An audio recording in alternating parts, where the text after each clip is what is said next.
Haunted Mansion. It's directed by Justin Simien, and it's currently available on Disney Plus with audio description. The film stars Lakeith Stanfield, Rosario Dawson, Tiffany Haddish, Owen Wilson, Danny DeVito, Jamie Lee Curtis, Jared Leto, for some reason. Not really sure why. But yeah, Jared Leto. And has a bunch of little cameos from comedians like Joe Coy, Hassan Minaj. And yeah, so that's it. Haunted Mansion. We made another one. We had to take another swing at Haunted Mansion. So this is obviously it's not really a remake of the first film, because the first film was just an attempt to adapt the ride into its own thing.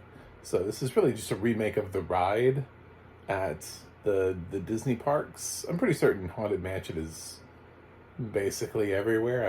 I don't know about the overseas parks, I'm sorry, but it's a staple of the Disney parks. They're huge fans of Haunted Mansion. There's always been, it has its own memorabilia, stuff you can buy, just a whole ton of merchandise that's all Haunted Mansion related. And of course, it's October, so this is Haunted Mansion season for the Disney parks. Yeah, it's one of those original attractions that's just, after all these years, still killing the game, like Pirates of the Caribbean and Jungle Cruise, which are both still have film adaptations of them too. And if you're lucky enough to have the Country Bears Jamboree, they had a film adaptation too. It was terrible, but then again, you know, they tried. They went for it. And finally, we have something that feels like I could actually watch it again, and I wouldn't hate myself. I wasn't really a big fan of Eddie Murphy's film in the early 2000s. Actually, I think it was 2003. I think this film is literally 20 years old. But I didn't want to look at that. I don't have good memories about that. You know, I'm sitting here and planning out when I'm posting this. It's a few days away. I have a few days to decide whether or not I want to rewatch that Haunted Mansion, the original one, and compare again. And I don't know. I don't know if I want. I don't know if my heart's in it. I mean, I watched all the Pet Sematary movies for the Pet Sematary review, but it's funny that I'm like, I don't know if I want to do that Eddie Murphy Haunted Mansion again. This is better. Justin Simien, first of all, is a very talented director. This feels nothing like him. That's one of the biggest problems the film has, is that I think Disney chose a really talented director, and there isn't that Justin Simien flavor to it. Do you know what I'm saying? Like, there doesn't feel like there's any biting commentary. The dialogue isn't whip smart. There's something missing here. It feels like it's playing too hard to Disney executives, like, in their expectations of what a Haunted Mansion movie should be. It feels like it's playing to a really broad audience with a PG-13 rating. Like, it's not playing to kids, obviously, because it's PG-13. They finally embraced the fact that in order to do this right with ghosts and everything, it's really hard to keep it PG. I mean, some of the ghosts are like holding their decapitated heads. I don't know how you put that in a PG rated movie, you know? Not really. So yeah, it becomes a little bit like that. First time I went on the Haunted Mansion ride, I was a little kid, and in the queue there's like a painting whose face changes before you kind of officially go on the ride. And as soon as I saw that, I remember I was little, I was like, nope, I'm out. I was like, Mom, I'm out. Let's go. I'm doing this. I ended up obviously needing like, the next visit around. I was like, all right, I'm ready now. I'm ready. I've talked to enough people who have told me what Haunted Mansion is. I'm ready for this. I was just sort of unprepared. I was like, oh, it's all right. Okay, this will be fine. Oh, no. No. I saw that painting. It moved. So it can be a little creepy. It's supposed to be. It may not always be for little kids. So, yeah, that's the truth of it. But we are introduced to Lakeith Stanfield playing our lead character, who's very interesting here. I like Lakeith, and I think he would have worked really well in a Justin Simien movie. Yep, I do. As it stands, I actually think this movie would have been better suited Freddie Murphy. But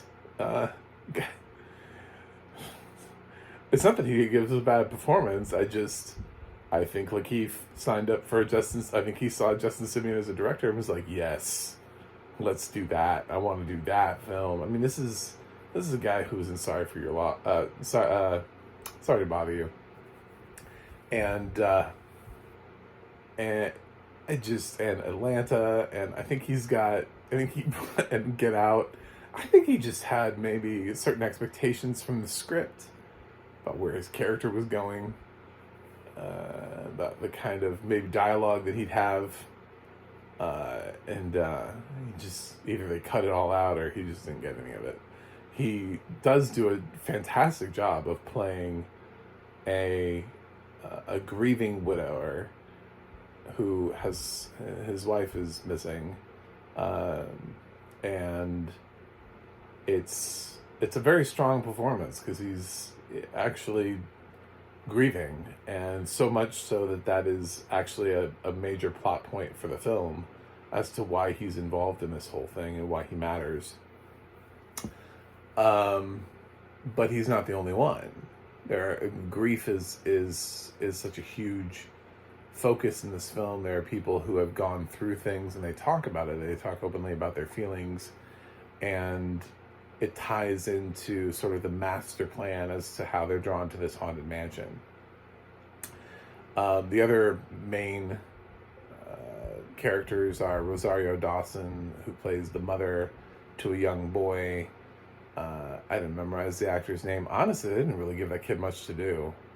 He comes into play like later on in the script, but this is not a film where the kid is the lead and then the adults follow around them, which I think is really interesting because usually a lot of times in Disney films, they find a way to like elevate the kid as much as humanly possible to lead status and then have the adults be the bumbling ones around the kid, and it's the kid that ends up uncovering everything. That's typically how Disney films work. Don't look at me like that. You know it's true.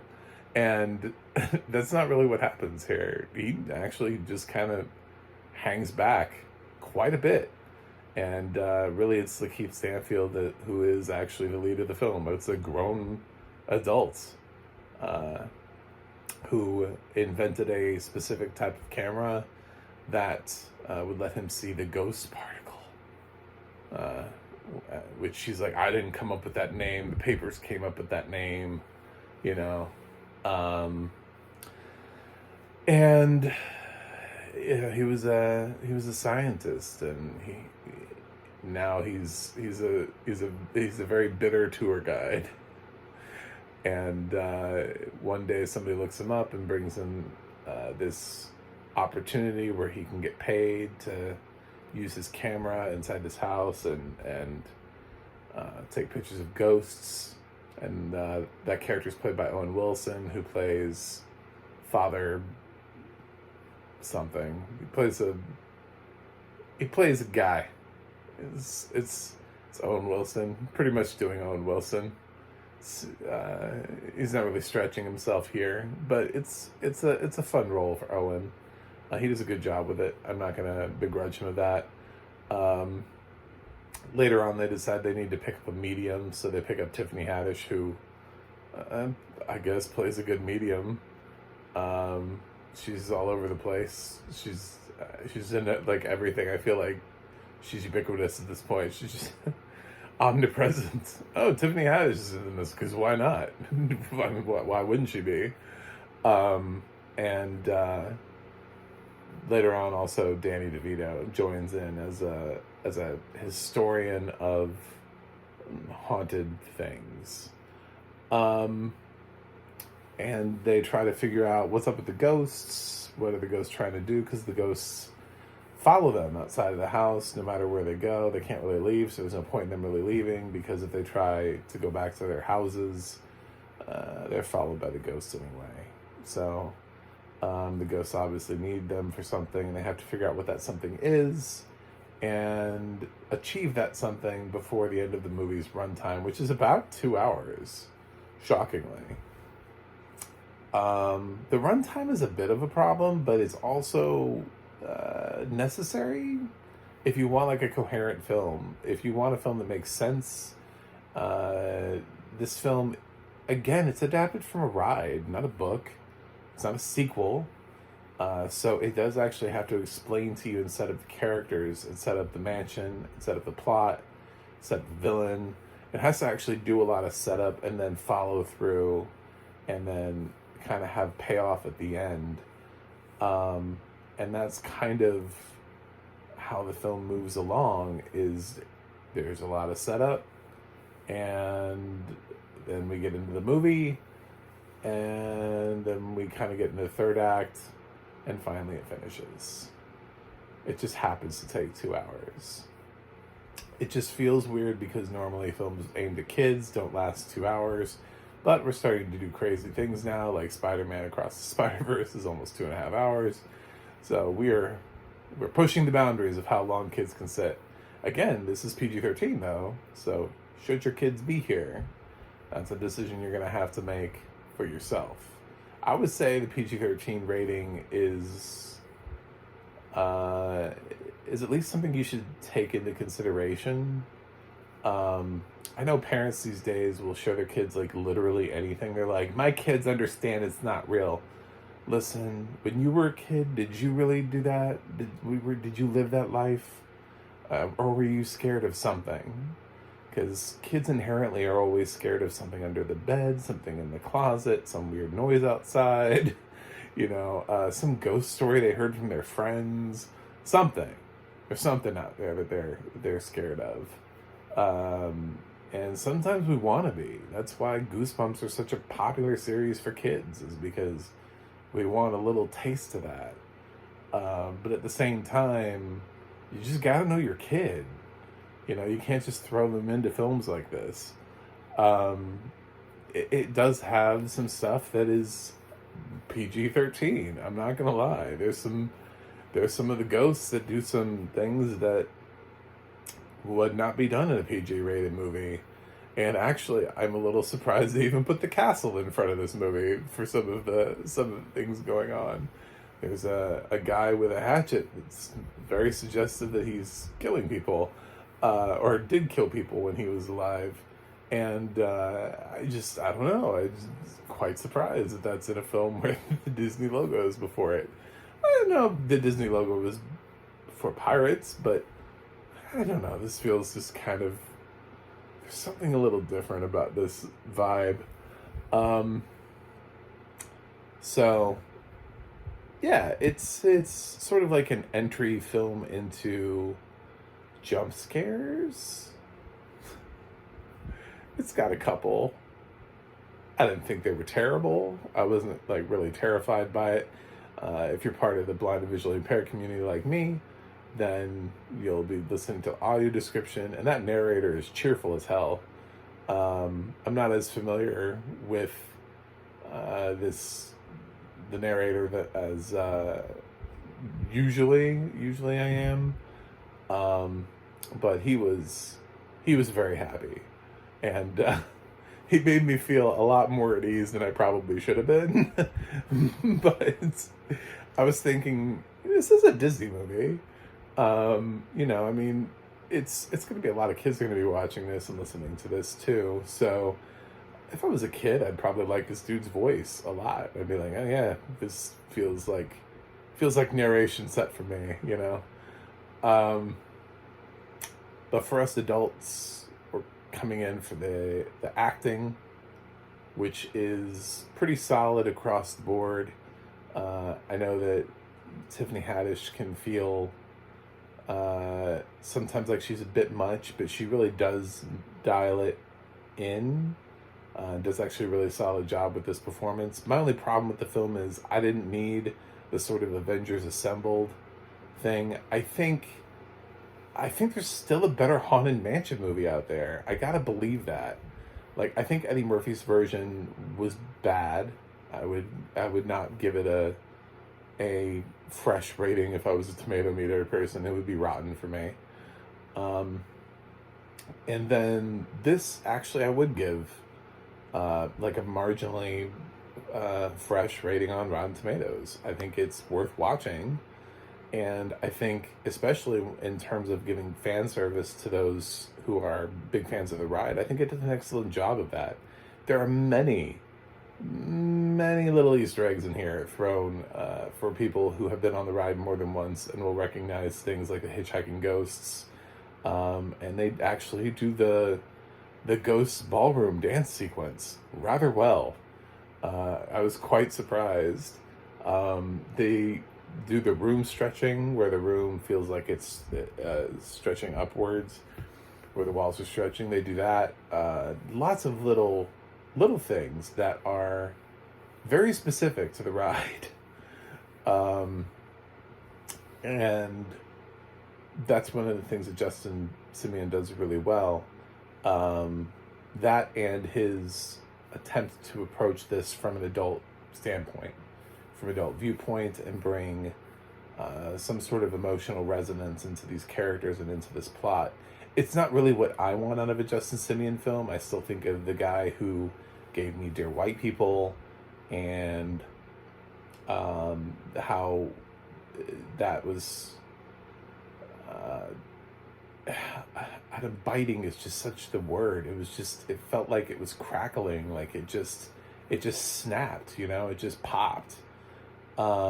This just doesn't do that, but I don't know that it's supposed to, but I would have appreciated maybe like a character that felt like they fell out of a Justin Simeon movie. Did that make any sense? Like, something. I kind of feel like he was nerfed, you know, like somebody just went in and was like, yeah, we want you to direct this, but we saw your last movie. We'd prefer if you just left all that behind. Are you cool with that? And Justin was like, I don't know. I like Haunted Mansion. I'll direct it, whatever. I don't know. Let Justin be Justin. Let him do it, you know. Let him do the thing that is gaining him fans. And don't, you know. If you want somebody to do a horror film, just call up Eli Roth. He did a film basically just like this, House with a Clock in Its Walls, and he probably would have been just fine making exactly this film. Making the exact same film that Justin Simeon made, and it would have been a lot more up his alley. So, it just feels very weird to be a Justin Simeon film. I'm not saying he did a bad job. He can broaden himself as a director all he wants. It's just, I don't know. I just felt like I wanted a little bit more of what I came to expect from him. Some directors, you just have that vibe, and you think you know the director pretty well, and then lo and behold, you're like, oh, never mind. Maybe I don't. Maybe this is. I don't want Justin Simeon to lose what makes him special, because I think he's a fantastic director. So, use this to boost your profile, but I guess at least follow the one for them and one for you way of doing things. This is good. It's fine. It's not great, but it has a lot going for it, and I think fans of the ride will be happy. I think if you're listening to the audio narration, I think you'll be quite happy with the way that the ghosts are described, with the way that the mansion itself is described. It's constantly having to describe things you can't see, but you can sort of see maybe what they leave behind. There's like a sea captain that kind of follows them around quite a bit, and he leaves behind wet footprints, and so we have to be shown those, obviously, because I would not be able to see the wet footprints otherwise. And this isn't one of those cheap films where like it comes with like the weird like squishing sound effect, you know, when wet hits the ground. A lot of times they just sort of see the wet footprints on the ground. So it's definitely a visual cue that we have to pick up on, and on top of that, all of the ghosts are basically visual cues. Really, only a couple of them speak, and those are the ghosts that are played by actors you'd recognize, are the ones that actually have, I would say, sustainable dialogue. And once again, that brings me back to what I said earlier. I don't know why Jared Leto's in this. And this is where my review is going to get pretty long. Well, not pretty long, but just a little bit longer, because I have to mention this. Jared Leto is a method actor. And I can't get out of my head him on set method acting. There are many stories about Jared Leto and to the extent at which he is a method actor, and the things that he's done, and his sort of like commitment to the characters, like the presence that he sent when he was the Joker in Suicide Squad, or his performance in House of Gucci and never breaking character there. And then I think about this film and I'm like, please tell me that he was in character the whole time. Please tell me that. And that, because he plays a character, he plays one of the ghosts. I guess that's kind of a spoiler, but he plays one of the ghosts. And I don't know what that would be like to be around Jared Leto while he's playing like a ghost, especially a ghost with the kind of specificity that's required for this. But the idea of thinking about that amuses me immensely. Method actors to me are bizarre. As somebody who's been on stage, I really loved when Brian Cox called out Jeremy Strong and just said, "It's just called acting." I was like, wait a minute, Jeremy Strong method acts Kendall? Really? He can't get into Kendall Roy without method acting? Yeah, so I don't know. And then Sally Field is a method actress, and I've been looking at films like she just did like 80 for Brady, and I'm like, did she method act that performance? Did she method act every performance? Or did she go, nah, I'm good with this. So now when I know method actors are in films, I think about the hilarity of them playing these really sort of simplified characters, but like doing it all the time. So I just now have this image of Jared Leto walking around like he's a ghost for however many months it took to shoot this film, and it just makes me smile. It just makes me smile so much. I really want to know. I would love to interview one of these actors. Not because I love the actors, but I just want to be like, what was Jared Leto like on set? Please tell me. Please tell me what he was like. What was his method acting like on set? Like, what did he do? Yeah. So I don't even know. He's so specific about roles he picked, and I'm like, what did he see in this role? Like, why is he in this role? It's such a weird role for his career. I don't understand it at all. The whole thing is baffling. It's like it needs its own. I need my own video of why is Jared Leto in Haunted Mansion. This is an Academy Award winning actor, and you would not know from this performance. It's so weird. It is so bizarre. But definitely IMDb. ahead of time, since we don't have, if you're blind like me, so you have the visual, because we don't have the visual, you need to know who this character is. I don't, I really just, I don't want to spoil it too much. And then just imagine Jared Leto the whole time. So anyway, that's it. That's the last thing I got here. But I had to talk about the Jared effect because it's too ridiculous. This is they're adapting a ride, guys. Let's not get too deep into this. I don't know if there is an A version of this film. I guess there is an A version of Pirates of the Caribbean. The first film worked really well. So maybe there is. That's why I said I think there still is a better version of this film, but I think we've come a long way, and we've managed to make a solid film for a wide audience that features strong acting and actually a lot of Easter eggs for people who are fans of the ride. Is there probably still a better script out there? Sure. Are we ever going to see it? I don't know. You got to get the right writer. So, but for right now, I'm going to go with, I'm giving the Haunted Mansion a B. A lot of B's this year. But, I don't know.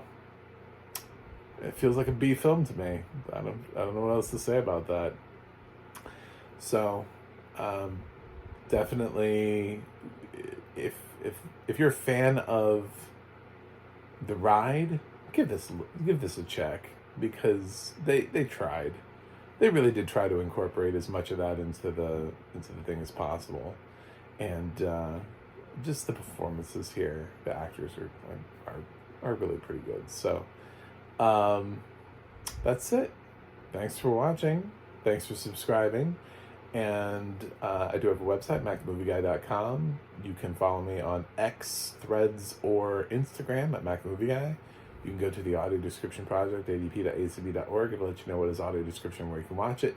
And you can go to the ADNA.org, where it'll let you know who's narrating your favorite films and television series. That's it for me today. I will review something else. Let's see you guys on the other side.